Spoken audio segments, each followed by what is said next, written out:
સુરતના પાંડેસરા જીઆઈડીસીમાં આવેલી કૃષ્ણ ઇન્ડસ્ટ્રીયલમાં આજે અચાનક આગની ઘટના બનતા અફરાતફરીનો માહોલ સર્જાયો હતો। આગની ઘટના બાદ ફાયરની 8 ગાડીઓ ઘટના સ્થળે દોડી આવી આગ ઉપર કાબૂ મેળવવાનો પ્રયાસ કર્યો હતો। સુરતના પાંડેસરા વિસ્તારમાં આવેલી કૃષ્ણ ઇન્ડસ્ટ્રીયલમાં આજે અચાનક ભીષણ આગ ફાટી નીકળી હતી, જેને પગલે ફાયર વિભાગ 8 જેટલી ગાડીઓ ઘટના સ્થળે દોડી ગઈ હતી। કલાકોની જહેમત બાદ વિભાગે આગ પર કાબૂ મેળવવાનો પ્રયાસ કર્યો હતો। સુરત શહેરમાં ફરી ભીષણ આગ લાગવાની ઘટના સામે આવી છે।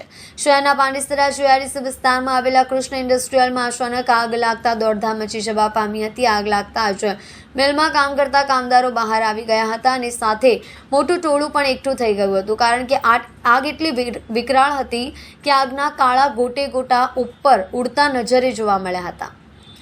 સાથે જ ત્યાં પાંડેસરા પોલીસનો કાફલો પણ પહોંચી અને લોકોને મિલથી દૂર કર્યા હતા। જો કે ફાયર વિભાગને જાણ કરવામાં આવતા ફાયર વિભાગનો કાફલો ઘટના સ્થળે પહોંચી પાણીનો મારો ચલાવી આગ ઉપર કાબૂ મેળવવાનો પ્રયાસ કરવામાં આવ્યો હતો।